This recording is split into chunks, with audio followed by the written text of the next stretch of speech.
Hey, how's it going? In this video, I'm going to be talking about land port, in particular site infrastructure and what that is. So once you have a port, by volume, one of the largest trade routes up there by volume. So there are a lot of opportunities as well as a lot of action for people up there who are interested in the bigger opportunities. Perhaps they should at least pay attention where the action is.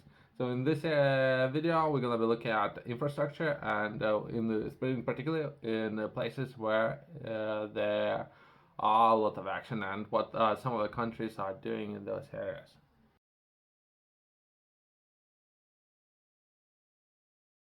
Landport sites infrastructure refers to facilities and structures on the land adjacent to the seaport, harbor, or waterfront areas. I have delved a little bit into different definitions. So there's three different definitions, right? Brown water, green water, and blue water. But it's perhaps for people like that. So perhaps we're taking a look at how complicated can we make those kind of things. But so we're gonna look at the brown water, right? So this is what we're looking at, and area was surrounding the brown water areas that support the operations and activities of the port. This infrastructure is essential for efficient and safe handling of cargo, passengers, and vessels. Land port site infrastructure includes a variety of components. Let's take a look at those in more detail. Quick, perhaps example. If I were to speak to someone, just a random person on the street, that person not necessarily would be able to understand half of what I'm saying, right? Not enough for my accent, I guess. That's a problem with the words themselves and some of the concepts, some of the understanding, as well as, if anything, some of the contracts up there. So if you yourself as a business leader, you would find yourself reading a contract and some of the definitions within the contract and how you can understand those, as well as opportunities and what those definitions stand for, as well as how certain things can be classified as, which are very important, and how some organizations looking to measure different things, as well as share that understanding with others. Sometimes it could be just a matter of two or one word, and most of the people will understand what's going on. Some of the people it might take 4 hours, right? And we can barely scratch the surface with some of the concepts. If anything, I would like to share some light to some of those concepts and introduce a larger group of people, so people would care more about what's happening with regards to business, right? So, having fulfillment, offering value, and all the good things that comes from business, perhaps, and more having perhaps, if anything, taking part in society, having more responsibilities, some of the good things, right? Let's take a look at some of those components. First one being terminals. These are the primary points of contact between land and sea transportations. They can specialize in various types of cargo, including container terminals, bulk terminals, and passenger terminals. So the different type of terminals available out there. Perhaps we're covering other topics as well, but in this video we're focusing on sea and everything related with water transport, and perhaps point of contact first when cargo is moving from point A to point B. Piers and wharves. Piers and wharves are platforms built along the shoreline where ships can moor to load and unload cargo or passengers.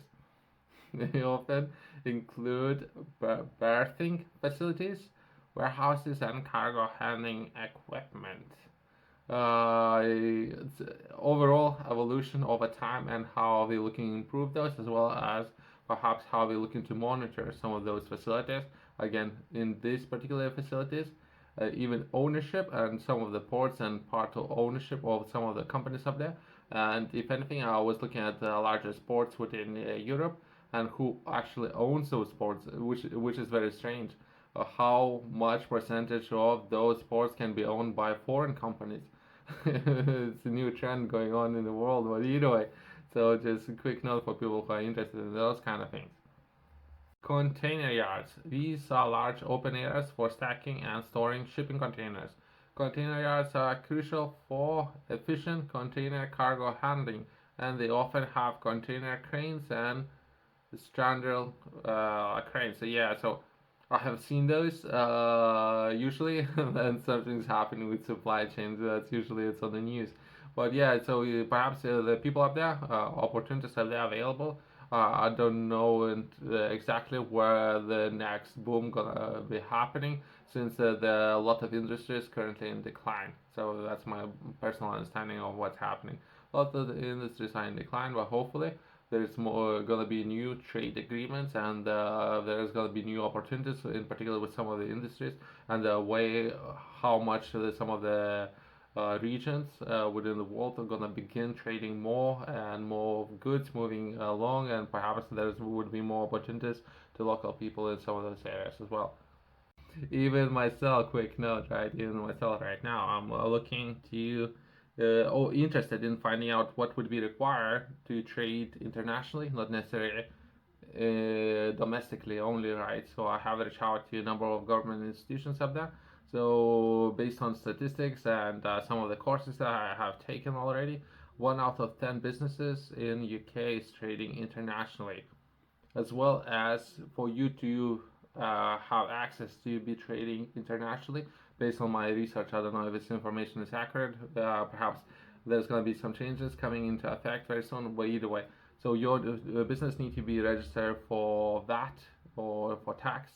To register for tax, you need to earn a particular sum of money every year within a period of 12 months for you to if you want to register, right? But I'm not a financial advisor. I'm not advising that you need to understand everything, as well as do your own research, if anything, right? Because constantly things are changing, constantly moving, right? As we speak, I think it was 84,000 or more that your business need to be earning for you to register for VAT, right? VAT tax. So from there, you need to reach out to customers and they receive another code, right, based on that code. But again, so perhaps that's a limited factor, right?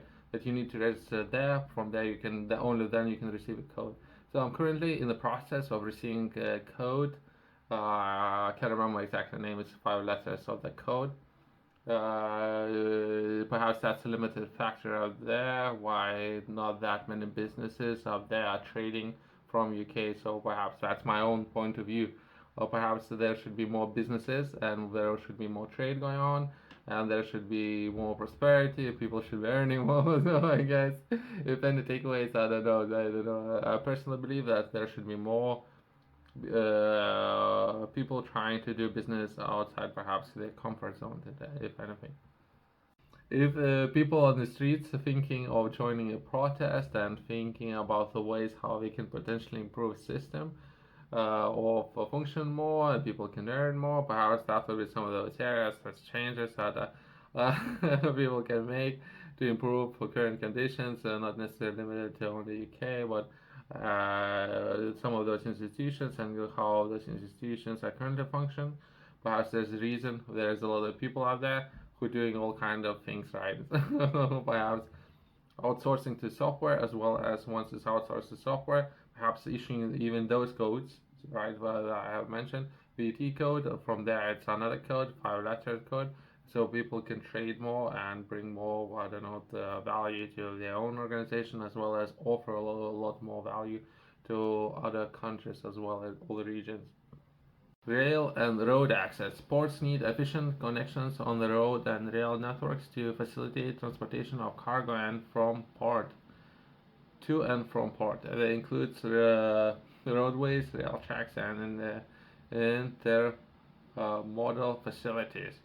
I can think about one that would go from France into England by rail, right? So the interesting things that people might be interested in there, but and perhaps solving a particular problems, but that not necessarily needs to be a limit, right? So they can dig similar one, perhaps I don't know. There's a lot of rock underneath, but either way, a boring machine. I don't know. Some companies up there they can dig more of those tunnels, and even by solving this problem, the organization can offer a lot more value, right?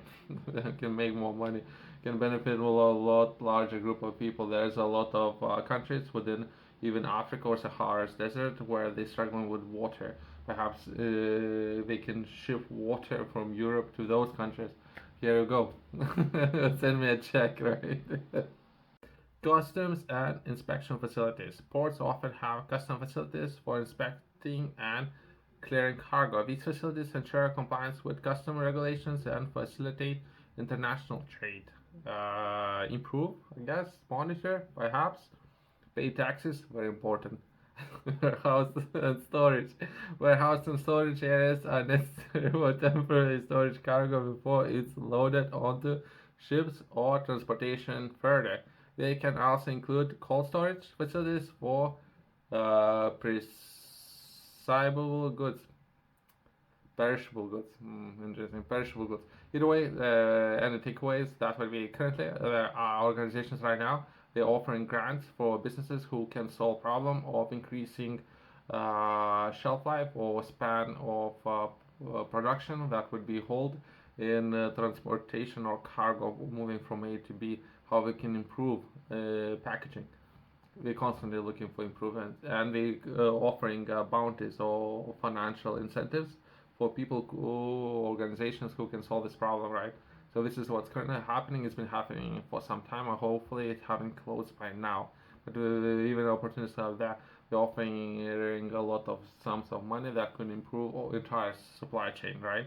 So you can solve the problem, they can pay you in return, right? Easy peasy. Security infrastructure. Port security is crucial for safety of personnel and assets. Security infrastructure includes surveillance systems, fencing, access control, and security panels. So if you are investor, right, and you're looking to invest perhaps in mining facilities or perhaps extracting facilities, and you're looking to do that outside perhaps your immediate surroundings, perhaps in other countries. Recently, I have watched a seminar in which they were discussing of mining of cobalt, different metals, right? And you need to protect your assets. So once that you have looking to spend a lot of money of extracting in the first place, you need to protect it, right? That's your investment. You need to invest in the different countries, different regions. You're looking to make a large investments, right? You're looking to improve all entire infrastructure of that country, right? So perhaps you need to protect it. The money that you're gonna look to spend, perhaps you might consider to protect that money. How you're gonna do it? You're gonna perhaps invest in private military force. That's an option there. I don't know what kind of things are doing. People are doing all kind of things, right? I don't know where people would draw the line, right? So how much finance you have, as well as how you're looking at investing your money and helping large groups of people. Perhaps you need to consider all the options. Hire better teams, prevent those teams from doing not necessarily good things. That's one way to look at ethics, morals, values, and how you're gonna organize and maintain those. But either way, that's a kind of side note, just my own personal understanding and beliefs, opinions.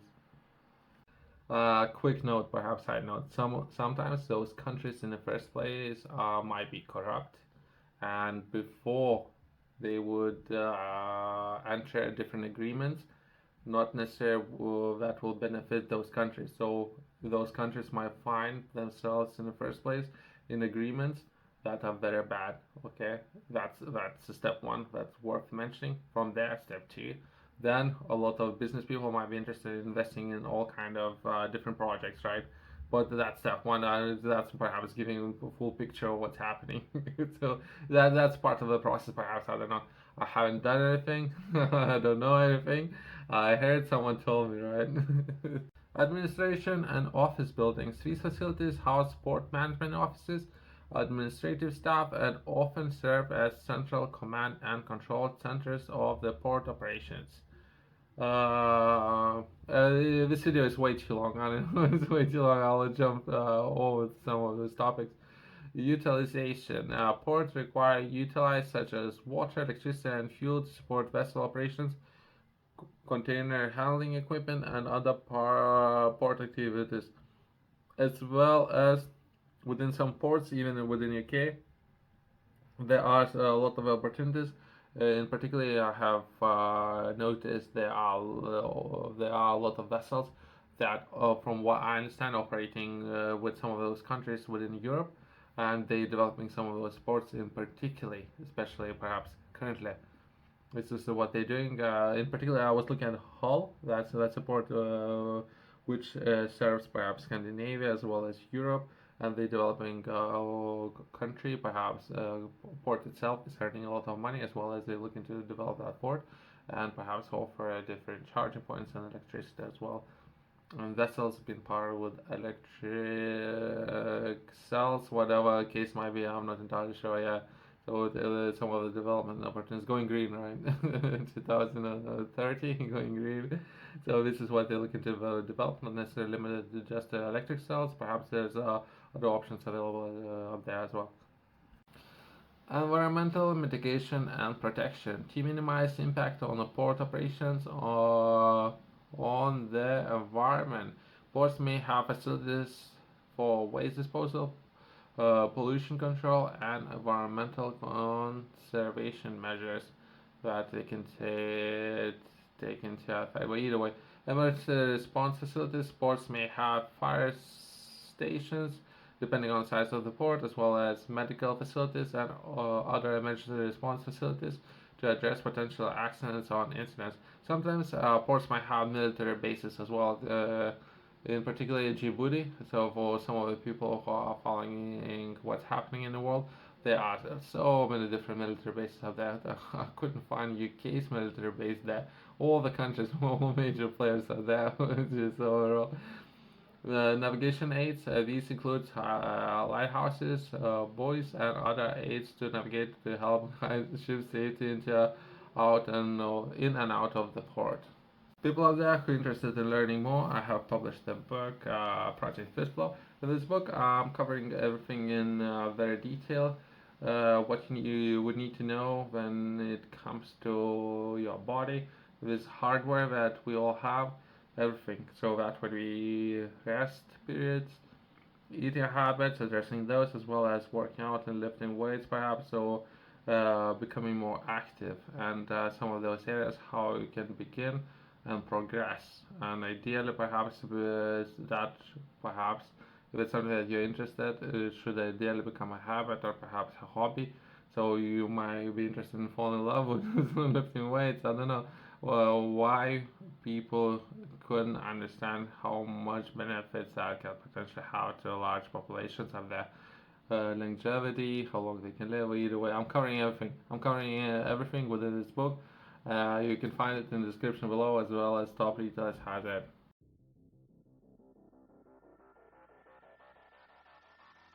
The design and quality of the land port sites infrastructure significantly influence the efficiency and competitiveness of the port. Well maintained and modern infrastructure can enhance the port's capabilities to handle cargo and improve logistics while also ensuring safety and security for all port activities. Thanks for watching. I'll see you in the next one.